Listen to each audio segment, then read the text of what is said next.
थोड़ी सी technical problem की वजह से जो आरएनए के मॉलिक्यूल पढ़ रहे थे वो भी थोड़ा सा उसमें ब्रेक लग गया, तो आज दोबारा से आरएनए भी पढ़ेंगे एज वेल एज जैसे कॉन्जुगेटेड मॉलिक्यूल का सेक्शन है उसको कंप्लीट करेंगे। टेस्ट तो आपकी हो चुकी है, अच्छी हो चुकी है, बेहतरीन हुई है।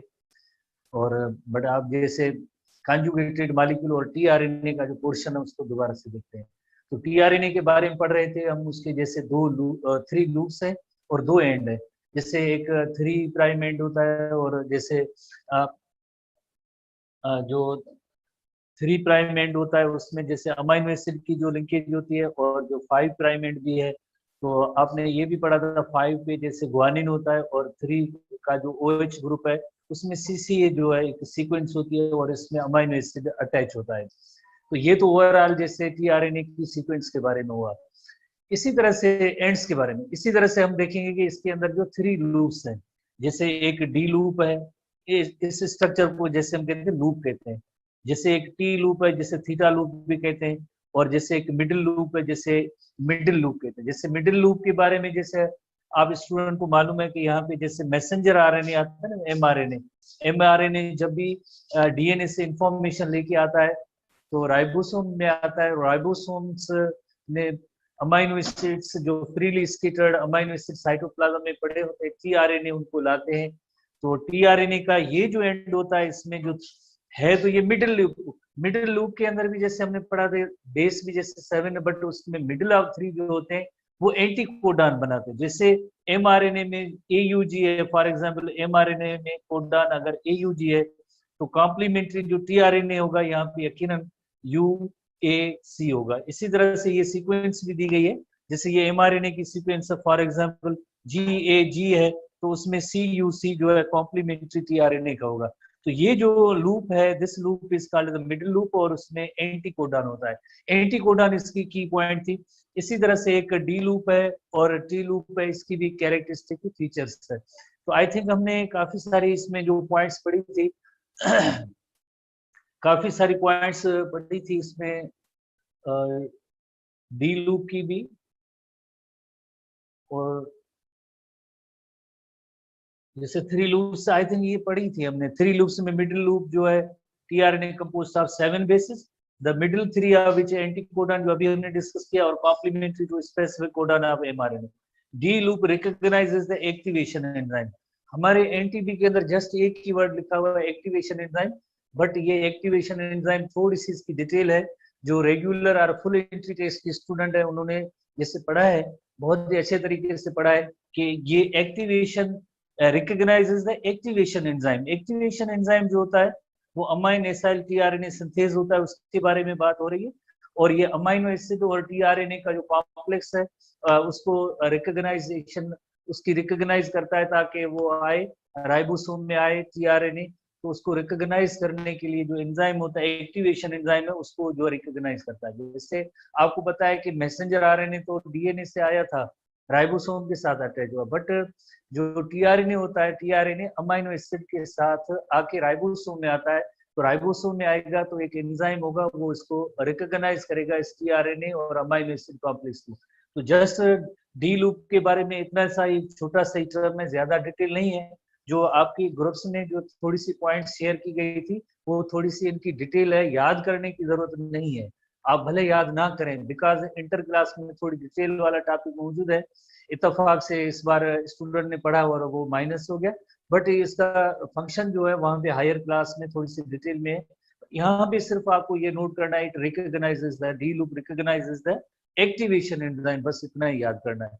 उसके बाद जैसे एक और भी लूप, जैसे डी लूप के बाद एक और लूप है theta loop, R T arm T T stands for theta, specific place on the ribosome for binding during protein synthesis. There is at least one tRNA molecule for each 20 types of जैसे theta, जैसे theta या T जो arm है recognize the specific place on the ribosome for binding during protein synthesis.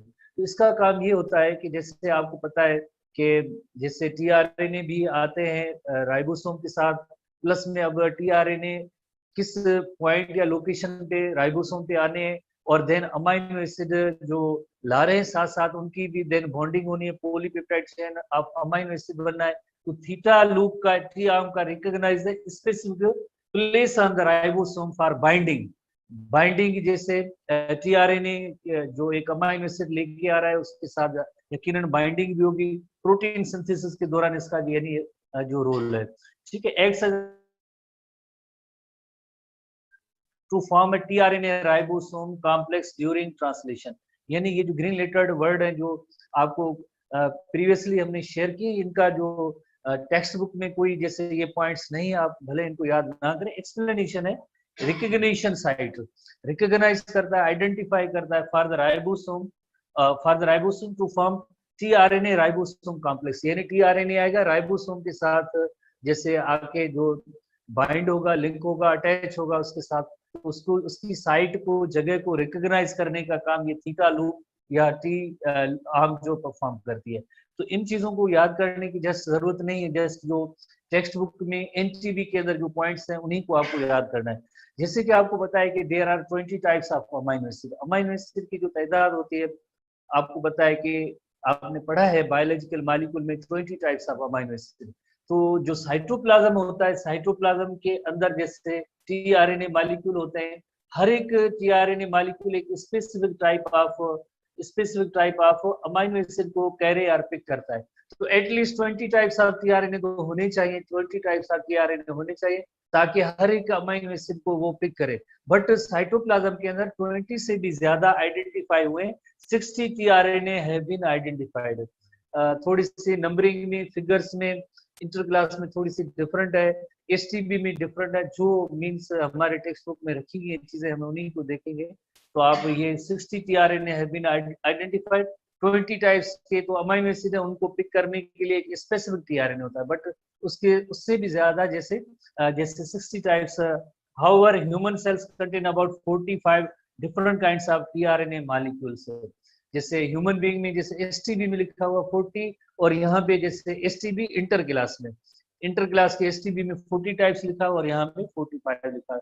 Research होती है, नई editions आते हैं, कोई चीज नई मिलती है तो इस तरह से बुक में भी वो नए नए टर्म्स तादाद आ जाती है। बट हम जैसे जाहिर है जो एक तो सवाल ऐसे नहीं होंगे, आप ये थोड़ी सी चीज में जहन में रखना कि अगर जिनका एक बुक में एक फिगर है, दूसरे बुक में दूसरी फिगर है, तो ऐसा सवाल जो बनाने वाले होंगे एटलीस्ट नहीं देंगे, या देंगे तब जैसे फॉर एग्जाम्पल उनको 45 ऑप्शन जो सही करना है, जैसे आप स्टूडेंट के जहन में ये कि हम किस पे टिक करें या सही जवाब क्या होना चाहिए।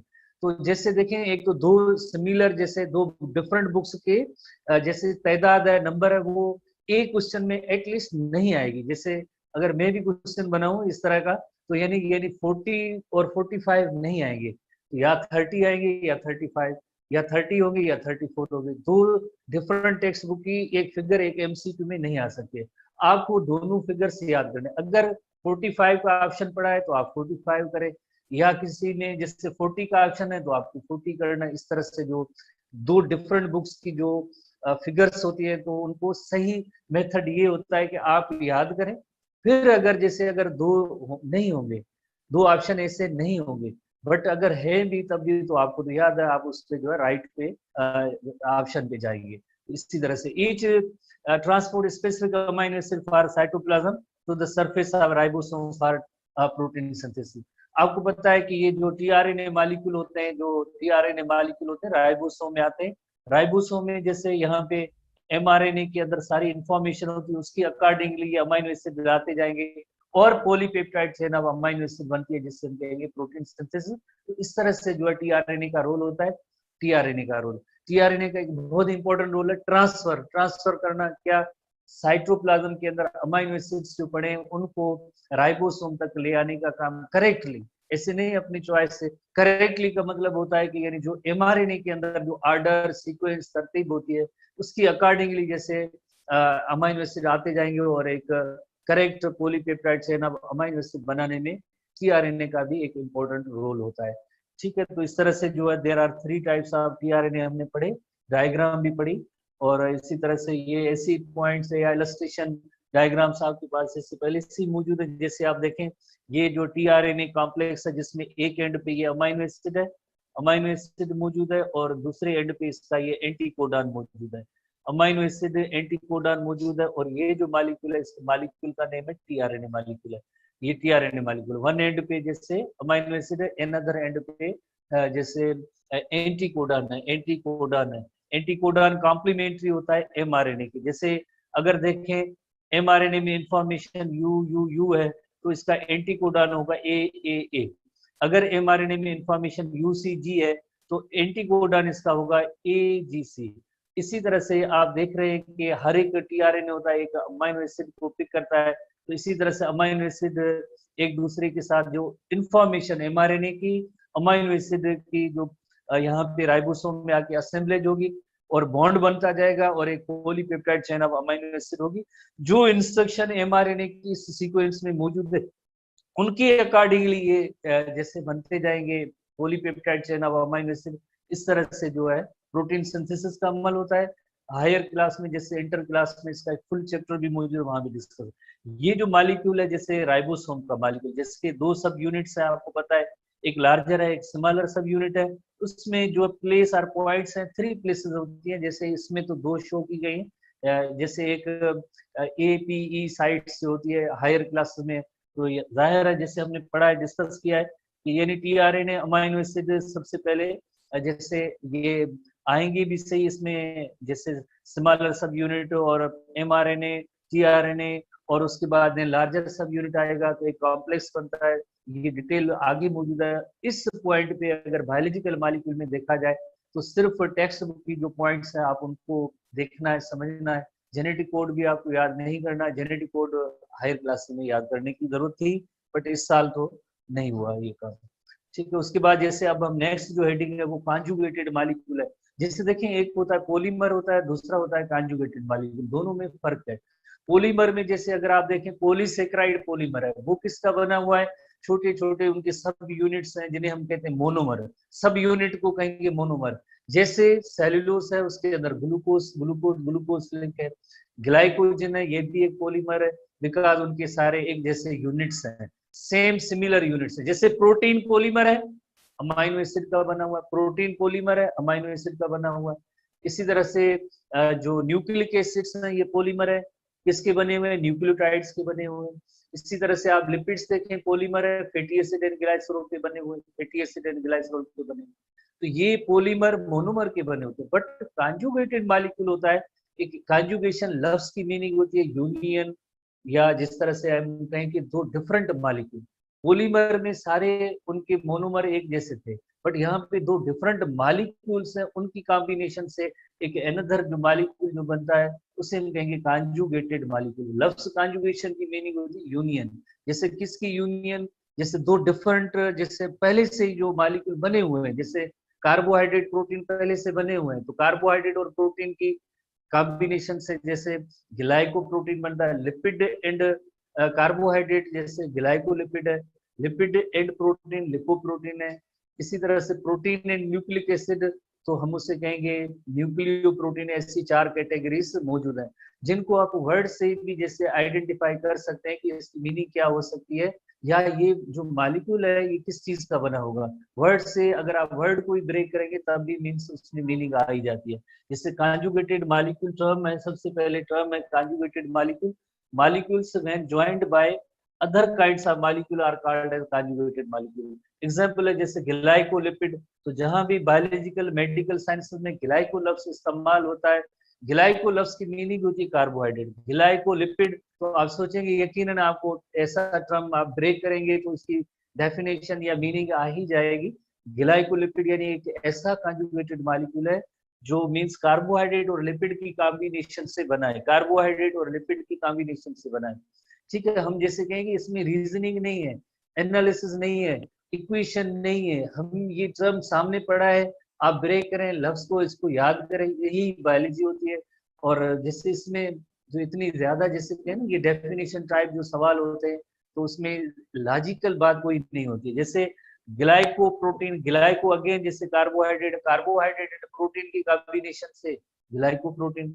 Lipoprotein, lipo refers to lipid, lipid and protein की कॉम्बिनेशन से लिपोप्रोटीन बनता है। Nucleoprotein, nucleo refers to nucleic acid plus protein, nucleic acid और प्रोटीन जो न्यूक्लियो प्रोटीन बनाते हैं। तो इसी तरह से ये चार जो है कॉन्जुगेटेड मॉलिक्यूल हैं। एसटीबी भी मौजूद है एज वेल एज एनटीबी भी मौजूद है। तो काफी इसमें जो एनटीबी के अंदर अच्छी जो हेडिंग्स मौजूद हैं और हम इनको एनटीबी से डिस्कस करते हैं। कॉन्जुगेटेड मॉलिक्यूल में सबसे पहली कैटेगरी है ग्लाइकोलिपिड्स, जैसे ग्लाइकोलिपिड्स और कॉम्प्लेक्स लिपिड कंटेनिंग वन और more simple sugars.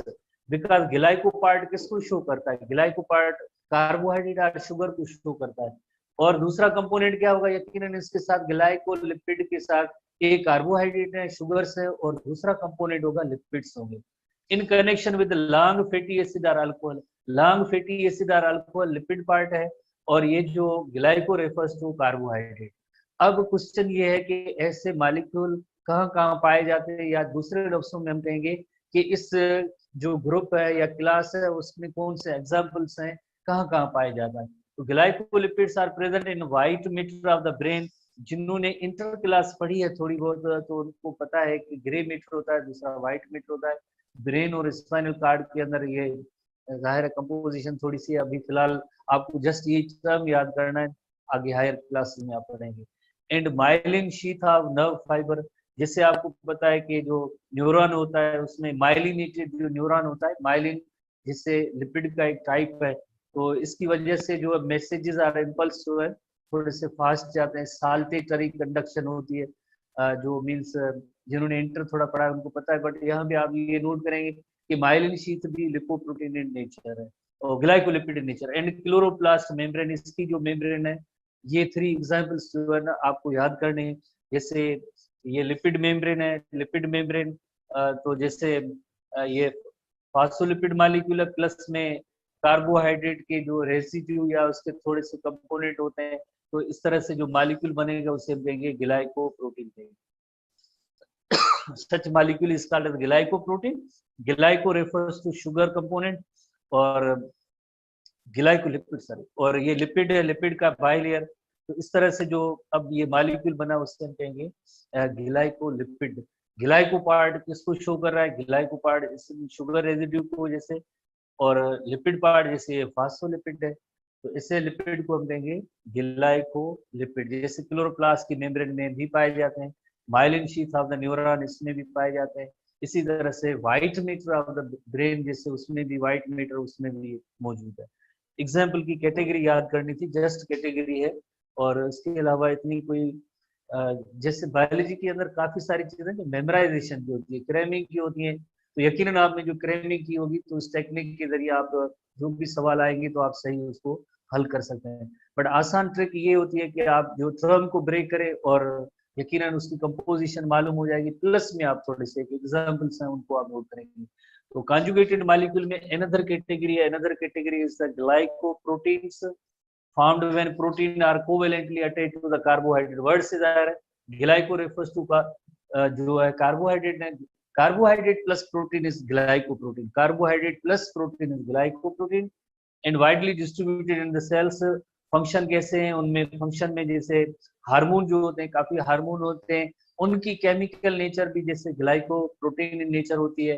Transport protein है, स्ट्रक्चरल प्रोटीन है, रिसेप्टर्स हैं, सेल्स के ऊपर जो रिसेप्टर होते हैं ये भी ग्लाइकोप्रोटीन इन नेचर है। खास तौर पे जैसे एंटीजन होते हैं, जैसे आपको पता है कि हमने इससे पहले भी पढ़ा है एंटीजन के बारे में। एंटीजन जो है सेल्स होते हैं उन पे जो है एंटीजन जैसे प्रोटीन है। आपको पता है कि ब्लड ग्रुप्स में भी जैसे आपने पढ़ा है, अगर आरबीसी के सरफेस पे एंटीजन ए ब्लड ग्रुप है, आरबीसी पे antigen B blood group B, RBC पे antigen A B blood group A भी, अगर कोई एंटीजन नहीं है, नो एंटीजन ब्लड ग्रुप को, तो ये एंटीजन जो है इसकी केमिकल नेचर जो होती है ग्लाइकोप्रोटीन इन नेचर होती है। Antigen are glycoprotein which play an important role in blood grouping. तो ब्लड ग्रुपिंग में जो यकीनन जैसे ग्लाइकोप्रोटीन ही है, इनका ही जैसे रोल है एंटीजन। तो ये सारे जो टॉपिक्स उसे है तो छोटी छोटी सी चीजें, बट इनको याद करना होता है। आप इंस्टीट्यूट पॉइंट ऑफ व्यू से यहाँ पे इस एंड पे जो है क्रैमिंग टाइप की जो मेमोराइजेशन टाइप के ये सवाल है जिनको आप याद करेंगे। तो बहरहाल तो अगेन जैसे ये हमने पढ़ा है, जैसे ये ग्लाइकोप्रोटीन है, ये जैसे देखें ये फास्फोलिपिड का बाइलेयर है, फास्फोलिपिड का ये प्रोटीन मॉलिक्यूल, प्रोटीन के साथ जब कार्बोहाइड्रेट अटैच होते हैं तो उससे हम कहेंगे ग्लाइकोप्रोटीन, जो सेल सरफेस मार्कर के तौर पे भी यूज होते हैं, सेल सरफेस मार्कर। इसी तरह से ये जो है antigen, antigen A blood group A, antigen B blood group B, antigen A B blood group A B, and no antigen तो ब्लड ग्रुप ओ होता है। इसी तरह से जो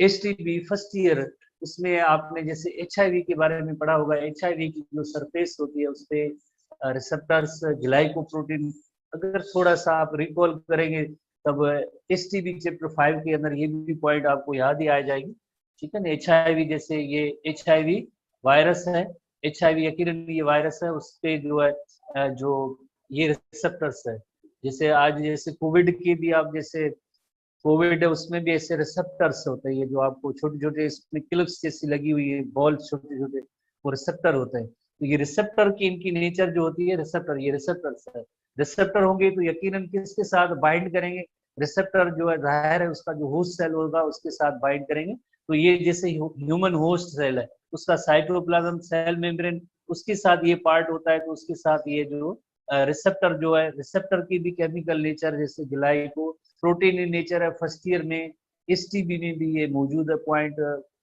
जैसे वायरस सेक्शन के अंदर। तो बहरहाल इस तरह से ये जो ग्लाइको प्रोटीन है, उसके बाद नेक्स्ट कैटेगरी जो होती है वो आखिरी कैटेगरी, बस एक लिपोप्रोटीन मेन है, बाकी बाकी तो आसान है चीजें जो हमने काफी बार पढ़ी भी है। जिससे आप देखें लिपो और प्रोटीन, जैसे lipo refers to lipid, protein यानी लिपिड एंड प्रोटीन की कॉन्जुगेशन है, लिपिड एंड प्रोटीन की कॉम्बिनेशन से जो मॉलिक्यूल बनता है उसे हम कहेंगे लिपोप्रोटीन। वर्ड से जाहिर है, आप टर्म को ब्रेक करें डेफिनेशन आ ही जाएगी। Are found by the combination of protein with the phospholipid, जैसे फास्फोलिपिड एंड प्रोटीन है, phospholipid protein complex are widely distributed in plant and animal material, they occur in milk, blood, cell nucleus, egg yolk, membrane of the chloroplast of the plants, इन सब के अंदर जो है जैसे example की category है जो आपको याद करनी है। इसी तरह से मोर ओवर एसटीडी के अंदर और भी जैसे एग्जाम्पल है low density lipoprotein, retina, photoreceptor cells, bacterial cell membrane, उनके अंदर भी जैसे लिपोप्रोटीन की कैटेगरी बताई गई है। और एक व्हाइट है उसके अंदर भी जैसे लिपोप्रोटीन का जैसे एसटीबी की पॉइंट्स है वो भी आपको जहन में रखनी है, उनके अंदर भी जैसे लिपोप्रोटीन मौजूद होता है। आखिरी कैटेगरी है nucleoproteins, number 4 and last, ये नंबर 3 कैटेगरी थी और ये नंबर 4 एंड लास्ट है न्यूक्लियो प्रोटीन। वर्ड न्यूक्लियो जो आपको पता है, nucleo refers to nucleic acid, nucleic acid जैसे आपको पता है डीएनए आरएनए की कैटेगरी जो होती है, डीएनए आरएनए की कैटेगरी है न्यूक्लिक एसिड की है।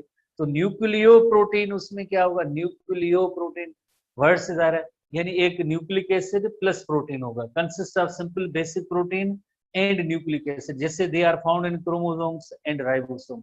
अगर आप क्रोमोसोम की ऑर्गेनाइजेशन, क्रोमोसोम की कंपोजिशन आपको मालूम है तो आपको पता है कि बॉल लाइक प्रोटीन जिसे हम कहते हैं हिस्टोन कहते हैं, और उनके ऊपर जैसे डीएनए की कॉइलिंग होती है, ये ball like protein they guide the coiling of, जैसे क्रोमोसोम की जैसे कॉइल नेचर होती है वो इस बॉल लाइक प्रोटीन की वजह से यूकैरियोटिक सेल की फीचर है, तो ये न्यूक्लियो प्रोटीन एक स्ट्रक्चर बन जाती है। इसी तरह से आप जैसे देखें ribosome may be first year में भी एसटीबी में मौजूद है, और राइबोसोम के हवाले से हायर क्लासेस यानी इंटर क्लास और एनटीपीबी टॉपिक में भी राइबोसोम मौजूद है।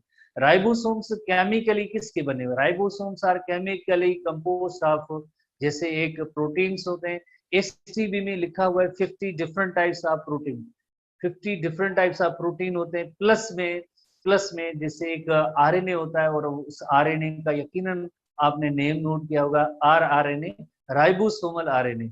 राइबोसोमल आरएनए, आरएनए क्या है, न्यूक्लिक एसिड, प्लस में ये राइबोसोम किसके बने हुए, प्रोटीन के बने हुए, और इन दोनों का रेशियो जो होता है प्रोटीन और न्यूक्लिक एसिड का 50-50% का रेशियो होता है, 50% आरएनए होते हैं और 50% प्रोटीन होते हैं, ठीक है। तो इस कॉम्बिनेशन को हम कहेंगे ये जो है न्यूक्लियो प्रोटीन इन नेचर है। मोर ओवर जैसे वायरसेस हैं, जैसे आपको पता है वायरसेस की जो केमिकल नेचर है, viruses are chemically nucleoprotein in nature, nucleoprotein in nature. क्योंकि जैसे आइदर उनमें एक जेनेटिक मटेरियल होगा या डीएनए होगा या आरएनए होगा, आइदर डीएनए और आरएनए होगा, और उसके बाहर एक प्रोटीन का कोट होता है जिसे कैप्सिड कहते हैं, जो कैप्सोमियर का बना होता है। यानी viruses are chemically nucleoprotein in nature, या वहां पे डीएनए प्लस प्रोटीन होगा या आरएनए प्लस प्रोटीन होगा। कुछ ऐसे वायरसेस होंगे जो डीएनए और प्रोटीन के बने होते हैं, कुछ ऐसे वायरसेस होंगे जो आरएनए प्लस प्रोटीन के बने हैं। तो कैटेगरी क्या हो जाएगी, ये न्यूक्लियो प्रोटीन इन नेचर हो जाएगी, यानी chemical nature of viruses nucleo protein in nature. ठीक है, होपफुली आपने ये जो बायोलॉजिकल मॉलिक्यूल्स के हवाले से जो रिमेनिंग सेक्शन था आपने याद तो पहले ही कर लिया था, जो यहाँ भी हमें डिस्कस करना था वो कर लिया। अब हम जो है नेक्स्ट चैप्टर 3 में आएंगे, और चैप्टर 3 के हवाले से जैसे